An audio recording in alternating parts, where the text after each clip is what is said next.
Menteri Koordinator Bidang Pemberdayaan Masyarakat Muhaimin Iskandar, Caimin, mengaku ditelepon Presiden Prabowo Subianto sebelum kegiatan halal bihalal PKB. Dalam percakapannya, Prabowo meminta kepada para menteri untuk merapatkan barisan.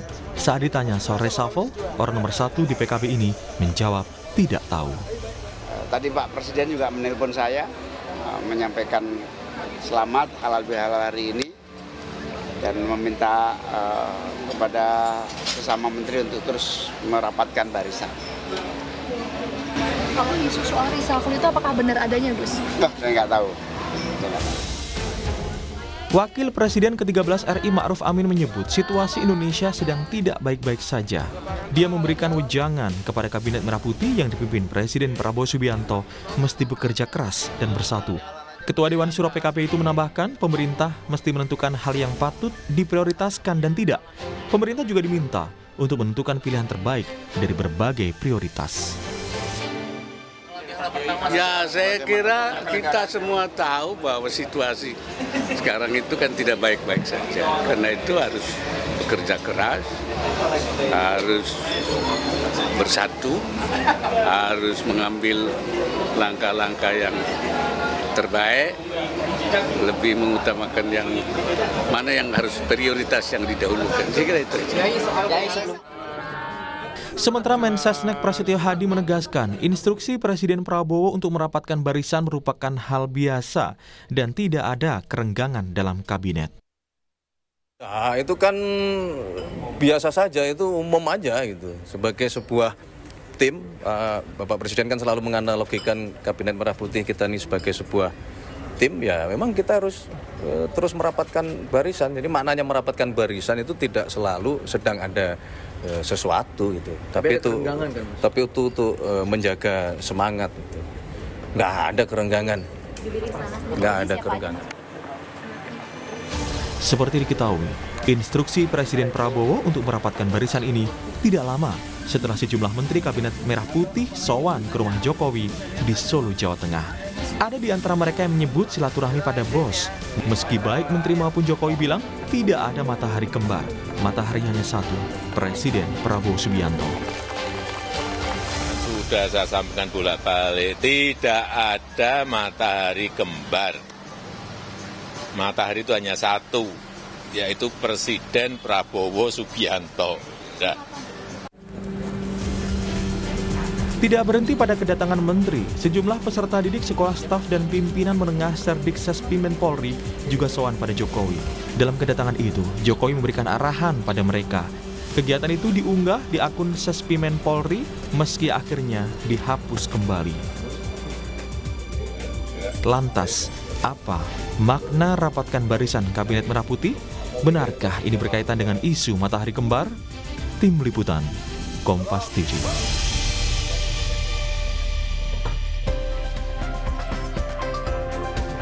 Saudara, beberapa waktu lalu Presiden Prabowo menelepon Menko Pemberdayaan Masyarakat Muhaimin Iskandar. Dalam teleponnya, Presiden Prabowo berpesan agar Kabinet Merah Putih merapatkan barisan. Instruksi Presiden ini terjadi setelah adanya isu matahari kembar saat kedatangan para Menteri Prabowo sowan ke rumah Jokowi. Apakah makna rapatkan barisan ini? Benarkah ada kaitannya dengan isu matahari kembar? Kita akan membahasnya bersama dengan sejumlah narasumber yang bergabung melalui sambungan daring. Di antaranya ada yang sudah bergabung, politisi senior PD Perjuangan Andreas Hugo Pereira dan juga pakar komunikasi politik UNPAD Kunto Adiwibowo. Selamat pagi Bapak-Bapak. Selamat pagi. Dan saudara, selamat pagi Mas Kuto. Ya, selamat pagi Bapak-Bapak. Dan saudara, kami juga mengundang Wakil Ketua Umum Partai Golkar Ahmad Doli Kurnia yang akan segera bergabung menyusul nanti. Saya pertama ke Mas Kunto terlebih dahulu. Mas Kunto, Pak Prabowo bilang nih, segera rapatkan barisan. Kalau misalnya kita dari berbaris gitu ya, kita bilang kalau misalnya disuruh rapat berarti kan ada barisan yang mencar-mencar, ada yang renggang seperti itu. Walaupun dibilang sama pemerintah gitu, tidak ada yang renggang, mereka semua solid. Seperti apa Mas Kunto melihatnya? Iya, kalau secara kronologis susah untuk tidak menghubungkan statement dari Pak Prabowo melalui Pak Muhaimin ya. bahwa menteri-menterinya harus merapatkan barisan gitu. Karena sebelumnya beberapa waktu yang lalu ada isu tentang banyaknya menteri Prabowo yang justru sowan ke Jokowi ke Solo gitu. Nah, ini memang dengan mudah kita mengasosiasikan itu memang sebenarnya. Tapi kalau kita baca kan selain itu mungkin itu juga jadi masalah. Tapi menurut saya setelah Pak Jokowi bilang nggak ada matahari kembar kok, mataharinya cuma satu ya Pak Prabowo. Secara politis itu sudah bisa meredam spekulasi yang di internal dan paling tidak menenangkan Pak Prabowo kan itu yang pertama. Yang kedua, dalam militer biasanya kalau merapatkan barisan tidak hanya soal mencar-mencar Mas, tapi musuh mau datang gitu kan, mau ada sesuatu yang besar yang akan datang sehingga menteri-menterinya harus berkonsolidasi kan gitu. Nah, yang besar ini apa?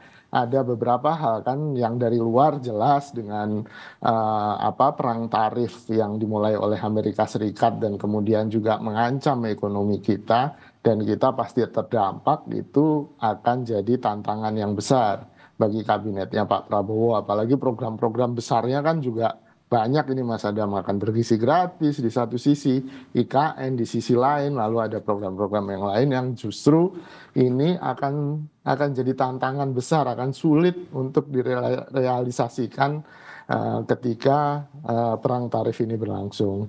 Yang kedua, ya dari internal sendiri kan ada perubahan politik ya, paling tidak setelah Pak Prabowo ketemu Bu Mega. Nah, ini mungkin Pak Andreas yang bisa bicara lebih panjang nanti kan gitu.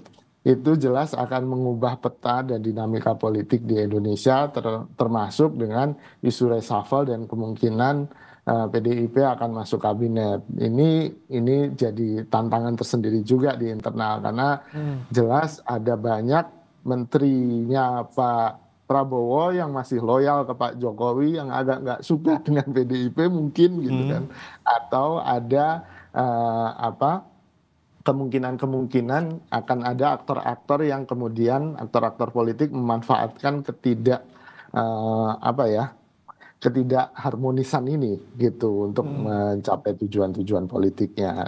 Itu spekulasi ya Mas ya. Tapi paling tidak dua faktor itu yang penting selain faktor Pak Jokowi dan soal matahari kembar. Lalu yang ketiga itu juga soal kemarin kan, dari kemarin Pak Prabowo juga tidak suka dengan keributan. Contohnya ketua POC, kepala POC ya, Presidential Communication PCO, Communication Office. Itu sempat menjadi keributan dan Pak Prabowo tidak suka.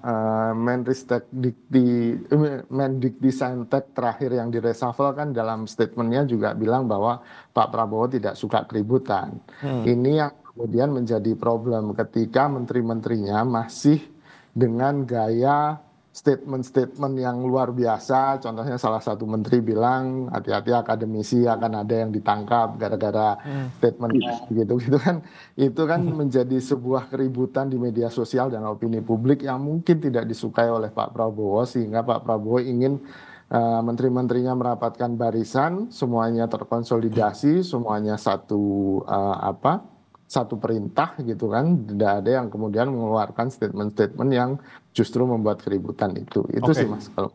Ya, banyak sekali faktor yang bisa memicu kemudian Pak Presiden bicara soal rapatkan barisan. Tadi ada soal matahari kembar, kemudian geopolitik yang mungkin tantangan Indonesia ke depannya, kemudian ada isu reshuffle juga, dan terakhir soal komunikasi pemerintah yang memang lagi disorot sekarang. Nah, kalau Bang Andreas sendiri melihat seperti apa nih? Apa faktor-faktor yang tadi disebutkan oleh Mas Kunto yang kira-kira paling mungkin kalau menurut dari PDIP? Ya tentu ini spekulasi ya, dalam arti ya, karena Pak Prabowo menyampaikan itu pada Pak Muhaimin, dalam arti bahwa makna yang sesungguhnya tentu kita melihat dari kacamata ya background Pak Prabowo, terus kemudian bagaimana beliau menyampaikan pesan tersebut. Dalam hal ini saya sependapat ya, artinya kalau kita lihat background Pak Prabowo sebagai seorang militer, bahwa merapatkan barisan itu bisa berarti karena ketika latihan barisan ini tidak ada di dalam posisi yang kurang lebih kurang lebih posisi yang sama dalam kode etik baris berbaris gitu. Dalam arti ada yang mungkin mencong ke kanan, ada yang mencong ke kiri, tidak sesuai dengan aturan gitu, tidak taat asas baris berbaris gitu. Atau juga ketika di dalam situasi kita menghadapi tantangan, ya rapatkan barisan ini bahwa ada tantangan di depan, baik itu tantangan itu dari luar maupun tantangan itu dari dalam gitu. Saya kira ya apa yang disampaikan Pak Prabowo ini sebagai seorang presiden yang berlatar belakang militer ini penting dalam arti ya para pembantunya memaknai ini untuk kemudian ya rapatkan itu barisan itu. Kalau tidak ya tentu ya ada konsekuensinya dalam hal ini gitu. Dalam arti ya kalau kau tidak ikut di dalam barisan ini, keluar dari barisan ya misalnya seperti itu. Jadi memang ya ada makna yang saya kira perlu menjadi perhatian dari terutama para pembantunya, karena menurut saya artinya ketika kita melihat Pak Presiden sendiri sampai menyampaikan ini, tentu ada hal yang penting ya, tentu ada hal yang mempunyai makna yang penting. Presiden tentu tidak menyampaikan sesuatu asal-asalan gitu, di dalam apalagi ya punya makna politis gitu dalam hal ini. Oke, tapi kalau menurut Anda, Bang Andre, sebagai partai di luar pemerintahan, Anda melihat kekompakan kabinet sekarang seperti apa? Apakah mereka memang secara tim kurang komunikasi atau kurang kompak, atau justru tadi katanya mencang-menceng ke kanan ke kiri seperti itu? Saya kira itu yang paling tahu adalah ya Presiden tentu dengan posisinya sebagai pemimpin, kemudian bagaimana teman-teman di dalam kabinet kita ini kan dalam hal ini artinya ya tidak jauh beda dengan Mas Kunto juga gitu, dalam arti kita melihat dari luar kan bagaimana situasi itu terjadi di dalam gitu. Tetapi kan apa yang terjadi di dalam itu punya impact keluar gitu ya. Contoh aja gitu kan, ketika ada menteri-menteri yang sowan ke tempat yang lain, kemudian dengan bahasa-bahasa yang kemudian bisa menimbulkan interpretasi-interpretasi yang berbeda, interpretasi yang ya kalau dibilang interpretasi keluar dari barisan kalau model interpretasi, kalau bahasa-bahasa seperti itu, yang kemudian juga ya sebagai orang yang berada di luar kabinet pemerintahan ini, tentu ya juga masyarakat bisa menilai itu gitu. Oleh karena itu saya kira ya dalam hal ini kita mendukung penuh bahwa pemerintahan berjalan dengan baik, dengan kompak, sehingga bisa menjalankan semua tantangan, menjalankan semua misi ini gitu. Dan apa pesan dari Presiden itu seharusnya dilakukan, dilaksanakan, apapun maknanya gitu, seharusnya bisa dilaksanakan oleh para pembantunya dengan baik, dengan tepat, dan ya jangan mencong-mencong kiri dan mencong kanan gitu. Sehingga kita menghadapi semua tantangan ini dan bisa mengatasinya. Baik, soal mencong kanan mencong kiri ini sepertinya memang dari kemarin kita bahas terus, tapi memang terkait dengan hal ini kita tentunya akan tanyakan langsung kepada Wakil Ketua Umum Golkar ya, Ahmad Doli Kurnia. Selamat pagi Bang Doli, selamat bergabung di Sapa Indonesia Pagi. Bang Doli, ini kan kita masih berbicara terkait dengan pernyataan dari Pak Presiden terkait dengan merapatkan barisan. Tadi disampaikan oleh Mas Kunto dan juga Bang Andreas, memang ada beberapa faktor spekulasi yang menyebabkan Pak Prabowo mengeluarkan pernyataan seperti itu. Nah, kalau dari Golkar sendiri, Bang Doli, seperti apa? Apakah memang betul ada yang renggang, ada yang mencong kanan, mencong kiri, atau seperti apa?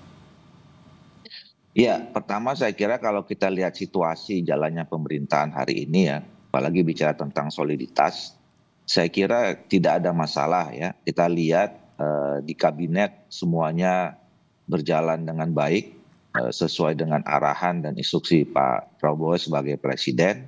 Kemudian kita lihat di DPR juga semua partai-partai politik sedang sibuk konsentrasi untuk memberikan dukungan yang penuh semua jalannya pemerintahan ini. Ya.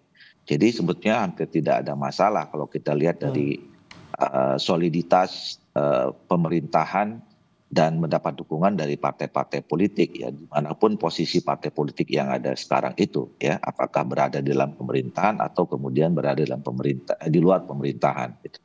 Nah, soal pernyataan Pak Prabowo itu menurut saya juga sesuatu yang memang harus disampaikan terus-menerus gitu loh ya, bahwa kita ini harus solid ya, walaupun dengan bahasa yang berbeda ya, harus merapatkan barisan. Karena apa? Karena memang kita sekarang sedang menghadapi situasi yang tidak bisa kita sebutkan baik-baik saja ya. Tantangan global luar biasa gitu ya. Masalah-masalah eksternal sangat bisa berpengaruh terhadap kita gitu. Jadi kalaupun tidak ada masalah dari eksternal atau global itu, ya kita juga harus konsentrasi penuh menjalankan pemerintahan ini. Apalagi ada tantangan yang besar sekali. Maka saya bisa memanai merapatkan barisan itu bukan sekedar bahwa kita dalam situasi yang tidak solid, tetapi kita jangan membuat sesuatu yang tidak perlu gitu ya, yang akan mengganggu konsentrasi kita menghadapi masalah-masalah ini. Nah, jadi tugas seorang presiden itu harus senantiasa mengingatkan bahwa kita harus bekerja. Untuk bekerja itu kita cuma harus solid, barisan kita harus rapat, jangan membuat sesuatu yang tidak perlu, yang kontraproduktif ya, sehingga memang kita bisa mampu keluar dari masalah yang kita hadapi.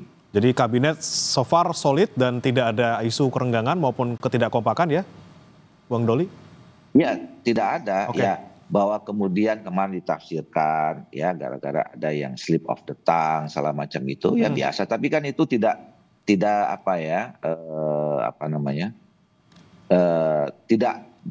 ada pengaruh yang luar biasa sampai saat ini. Toh pada akhirnya semua menyatakan solid ya. Partai-partai politik mengatakan pimpinannya dengan peristiwa-peristiwa kemarin itu bahwa kita saat ini berada semua dalam satu komando kepemimpinan Pak Prabowo sebagai presiden. Satu komando kepemimpinan, tidak ada matahari kembar seperti itu ya. Tapi memang saya mau tanya ke Mas Kunto, soal matahari kembar sudah dibantah oleh Pak Jokowi juga ya sebagai orang yang disebut sebagai matahari kembar. Tapi kemudian ada pernyataan dari Pak Dasko yang bilang bukan matahari, ini adalah bulan gitu ya. Kalau matahari siang, bulan di malam. Nah, ini berarti memang Pak Jokowi ini masih sangat kuat dong ya. Apalagi kemarin juga baru saja Pak Jokowi ini diutus ke Vatikan untuk mewakili Indonesia dalam pemakaman Paus Fransiskus. Seperti apa Mas Kunto melihatnya? Ya, kalau dari dinamika politik yang kita lihat bersama ya Mas ya, selama ini bahwa Pak Jokowi masih punya peran dan melalui paling tidak menteri-menterinya gitu kan, yang dulu jadi menterinya Pak Jokowi dan sekarang ada di kabinetnya Pak Prabowo gitu, dan kekuatan politik ini juga ditambah dengan putranya Pak Jokowi yaitu Mas Gibran yang sebagai wakil presiden. Dan kemarin kan Mas Gibran mengeluarkan monolog di video monolognya yang kemudian jadi viral di mana-mana juga, dan itu kan salah satu indikasi bahwa Mas Gibran ada nih di dalam percaturan politik. Jadi paling tidak dari beberapa poin itu kan kita bisa menyimpulkan ya jelas ada peran tertentu dari Pak Jokowi, itu yang pertama. Yang kedua soal IKN. Kita tahu bahwa IKN memang cita-cita Pak Jokowi, dan bagaimana di tengah tadi Bang Doli juga bicara soal tantangan dari luar, tentang krisis ekonomi yang di depan mata gitu. Bahkan Jepang pun sudah merencanakan akan memberikan bantuan tunai langsung ke semua warga negaranya sebesar 50.000 yen atau sekitar 5,5 juta per orang gitu, gara-gara krisis, gara-gara perang tarif ini. Dan ini kan jadi tantangan kan, bahwa hitung-hitungannya tampaknya fiskal kita nggak kuat kalau harus membayar MBG dan IKN sekaligus gitu. Dan bagaimana IKN tetap ada dalam program strategis kita dan tetap akan dilangsungkan, itu kan juga salah satu bukti bagaimana kuatnya pengaruh Pak Jokowi di situ. Jadi susah untuk tidak bilang bahwa Pak Jokowi tidak punya pengaruh gitu Mas, dari data-data yang ada. Jadi paling tidak ya sangat mungkin isu matahari kembar atau bulan dan matahari ini masih akan terus membayangi pemerintahan Pak Prabowo dan membuat Pak Prabowo nggak tidur nyenyak gitu sih. Ya, oke, baik. Saya beralih ke Bang Andreas. Bang Andreas, tadi disebutkan oleh Mas Kunto juga terkait dengan salah satu spekulasi terkait pernyataan Pak Prabowo yang minta kabinet merapatkan barisan. Ini dengar-dengar akan ada reshuffle gitu kalau misalnya disuruh rapat barisan. Nah, ada kemungkinan juga misalnya PDIP diajak bergabung setelah pertemuan Pak Mega dengan Prabowo. Seperti apa dari PDIP, Bang Andre? Ya, kalau soal reshuffle, soal apa, ya PDI Perjuangan ada di dalam posisi di mana, ya kalau soal reshuffle itu tentu benar-benar merupakan hak prerogatif dari Presiden. Saya kira kita tidak perlu, artinya sebagai politisi ya, dan dari PDI Perjuangan kita tidak mencampuri urusan pemerintahan, dan kita sangat menghormati, menghargai ya otoritas yang ada di tangan Presiden. Tentu Presiden yang paling tahu bagaimana, kapan dan siapa yang harus direshuffle. Kemudian soal sikap PDI Perjuangan, saya kira ya selama ini PDI Perjuangan di luar kabinet pun kita banyak memberikan pandangan-pandangan kritis dan juga masukan-masukan untuk pemerintahan yang berjalan ini gitu. Sehingga sebenarnya situasi dalam arti dukungan ini ya dari PDI Perjuangan kita memberikan support yang konstruktif dan juga kritik yang konstruktif terhadap proses pemerintahan gitu. Sehingga yang paling baik itu adalah apa yang disampaikan oleh Pak Prabowo, artinya ya perkuat yang ada di dalam pemerintahan sekarang ini gitu. Jangan yang saya bilang tadi, jangan mencong-mencong kiri kanan gitu, sehingga kemudian tidak menimbulkan makna interpretasi dan kemudian hal-hal yang tidak produktif di dalam urusan pemerintahan ini gitu. Bahwa PDI Perjuangan kita memberikan support supaya pemerintahan juga berjalan ya maksimal sesuai dengan perencanaan yang sudah dilakukan oleh pemerintah, dalam hal ini pemerintahan Pak Prabowo gitu, bukan pemerintahan yang lain. Dan juga soal matahari, ya matahari itu memang seharusnya cuma satu gitu. Jangan sampai ada matahari yang lain gitu, karena kalau ada matahari yang lain nanti terlalu panas nanti. Oke, baik. Dan menarik juga tadi disampaikan oleh Bang Andre terkait dengan jangan sampai mencong kiri kanan, tapi memang kemudian ada juga pernyataan dari Ketua Umum PAN Zulkifli Hasan yang juga ada di kabinet, katanya akan mendukung Pak Prabowo di pemilu 2029, dan kemudian ditanggapi lagi oleh Caimin yang juga ada di kabinet dari partai PKB. Tapi kita akan bahas ini, saudara, bersama dengan 3 narasumber dalam dialog Sapa Indonesia Pagi usai jeda berikut ini. Kembali di Sapa Indonesia Pagi, saudara, masih membahas terkait dengan ada apa di balik pernyataan Presiden Prabowo terkait kabinet yang diminta untuk merapatkan barisan. Masih bersama kami, Andreas Hugo Pereira, politikus senior PDIP, kemudian Wakil Ketua Umum Golkar Ahmad Doli Kurnia, dan juga Kunto Adi Wibowo, pengamat komunikasi politik. Saya lanjut ke Bang Doli dulu. Bang Doli, tadi terkait dengan ada saling saut ini ya antara Pak Zulhas, kemudian Caimin soal dukungan PAN nih, katanya yang sudah fix banget akan mendukung Pak Prabowo di 2029. Kemudian Caimin menanggapinya tergesa amat ini ya, masih baru jadi menteri 6 bulan kok udah ngomong seperti itu. Nah, ini menandakan seperti apa di dalam kabinet, Pak? Apakah sekompak itu? Kenapa dari 2 menteri ini saja kemudian bisa saling saut seperti itu? Iya, saya kira kan itu konteksnya bicara 2029 ya, masih jauh. Dan bisa saja ada orang yang berbeda kalau bicara 2029. Jangankan 2029, bicara besok aja orang belum tentu ada yang sama kan, kira-kira begitu. Dan itu kan terkait dengan soal kebijakan partai politik masing-masing ya. Jadi kalau misalnya PAN sudah hari ini mengatakan akan mencalonkan Pak Prabowo lagi sebagai calon presiden, ya itu hak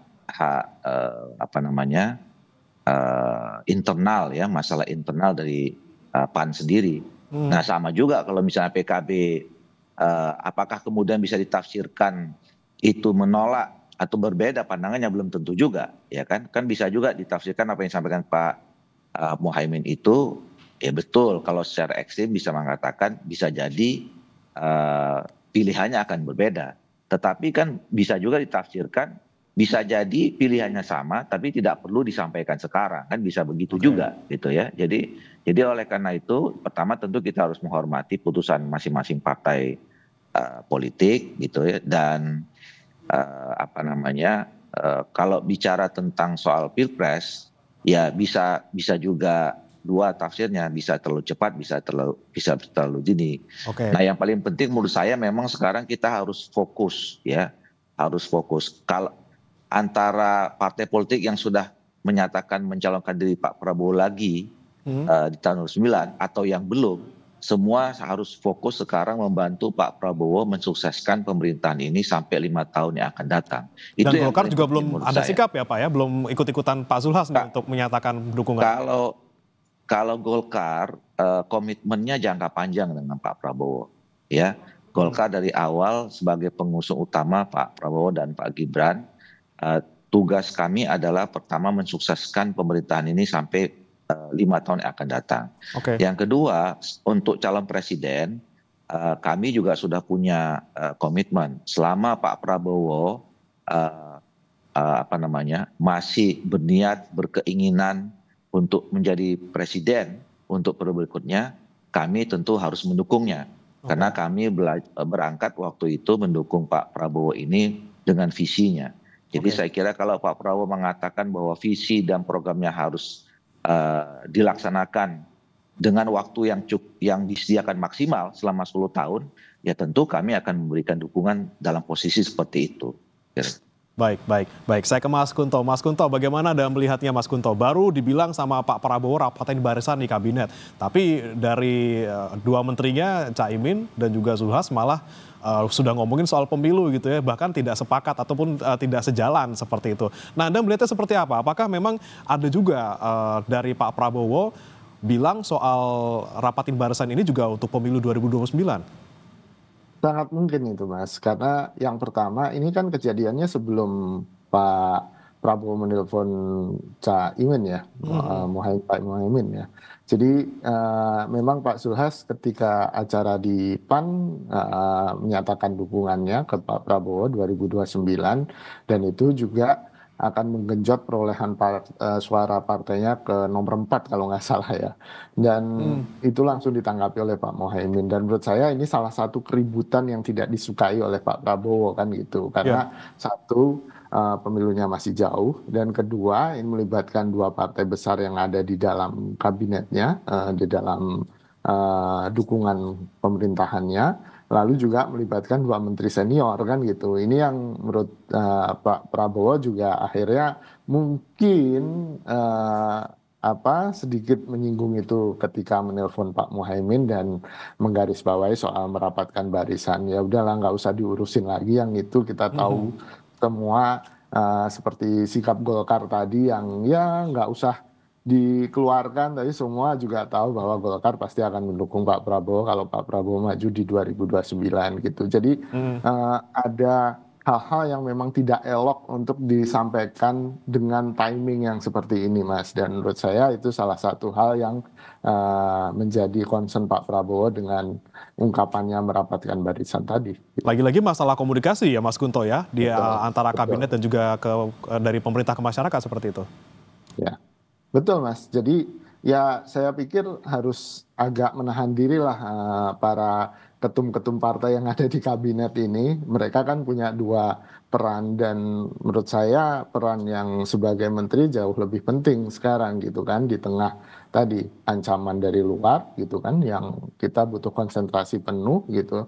Sementara perhelatan politik 2029 masih jauh, ya sense of urgency-nya harus jadi penting dalam komunikasi sehingga warga atau masyarakat tidak kemudian berpersepsi bahwa oh ini hanya mikirin partainya, tidak mikirin masyarakat atau warga negara, begitu sih Mas. Oke, Bang Andreas, kalau menurut Anda seperti apa nih terkait dengan ada kaitannya nih pernyataan Pak Prabowo terkait dengan rapatan barisan dengan pemilu 2029? Iya, saya menyambung apa yang disampaikan oleh Mas Kunto juga tadi, Bung Doli tadi, bahwa di dalam situasi seperti ini komunikasi politik itu juga menjadi hal yang penting gitu. Jadi menyampaikan sesuatu itu ada sense of urgensinya gitu. Ya jadi ya katakanlah soal mendukung 2029. Kita masih ingat benar gitu apa yang dikatakan oleh pemimpin sebelumnya, tidak cawe-cawe, kemudian apa yang dikerjakan, terus kemudian bahwa tidak mendukung anaknya, tetapi kemudian jadi hal-hal seperti itu dalam situasi seperti sekarang tidak produktif gitu, dan bahkan justru menimbulkan interpretasi dan kemudian hal-hal yang buat masyarakat itu membingungkan. Katakanlah kalau mau datang sowan ya sowan aja gitu katakan, tapi kemudian dengan mengungkapkan kalimat-kalimat yang bersayap yang bisa menimbulkan interpretasi yang interpretasi ganda di situ. Nah, oleh karena itu saya kira di sini Pak Prabowo menyampaikan itu tentu supaya apa yang orang katakan satunya kata dan perbuatan gitu. Dalam arti integritas, satu-satunya kata ketika apa yang kita katakan itu yang kita lakukan gitu. Dan tidak perlu menyampaikan sesuatu yang kemudian menimbulkan interpretasi-interpretasi yang seperti sekarang. Saya kira tadi kata kuncinya sense of urgensinya itu penting, apalagi sebagai ketua partai, sebagai pemimpin, untuk kemudian kita tegak lurus. Kalau dalam bahasa kami di PDI Perjuangan, kita tegak lurus dengan apa yang harus menjadi misi daripada pemerintahan ini gitu. Dan itu laksanakan dengan apa yang dikatakan itu yang dilakukan gitu. Sehingga juga di masyarakat tahu bahwa presiden menghendaki ini, para menterinya juga melaksanakan apa yang dilakukan oleh para menterinya gitu. Ya kurang lebih seperti itu Mas. Jadi soal integritas, soal satunya kata dan perbuatan itu penting, apalagi di dalam situasi kita menghadapi banyak tantangan seperti ini. Baik, Bang Doli setuju ada komunikasi yang kurang baik memang sehingga membuat hal ini menjadi kisruh seperti itu ya, terkait dengan matahari kembar, kemudian terakhir soal rapatkan barisan. Menurut Anda seperti apa dari Golkar? Iya, memang bukan tepatnya slip of communication gitu. Jadi pernyataan makna lebih luas dari slip of the tongue gitu ya. Jadi apa yang disampaikan Pak Zulkifli Hasan itu menurut saya kan sekaligus klarifikasi ya terhadap tafsir-tafsir pada peristiwa sebelumnya, pada saat misalnya ada anggota kabinet yang datang ke Solo menemui Pak Jokowi yang kemudian waktu itu slip of the tongue gitu ya, dengan kata bos dan segala macam seperti itu. Nah dari sana kan kemudian muncul soal tafsiran dua matahari tadi itu.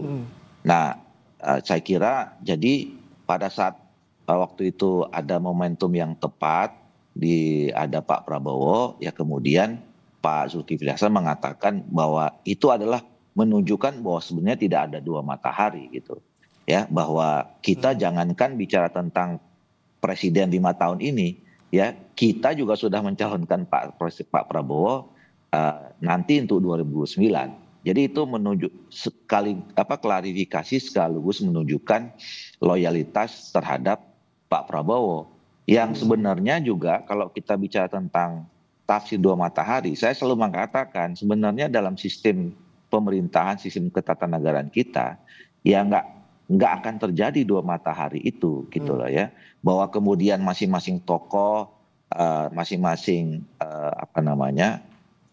bapak bangsa kita ada pengaruh, iya, tetapi dalam menjalankan sebuah pemerintahan di Indonesia ini dengan sistem presidensial, seorang presiden itu sangat kuat gitu, sangat otoritatif gitu. Jadi ya tinggal presidennya yang tergantung presidennya sejauh mana dia bisa menggunakan otoritasnya itu ya. Ya kalau diberi peluang mendengarkan siapa saja, mendengarkan pendapat masukan siapa saja bisa, tapi kan final decision-nya tetap di presiden.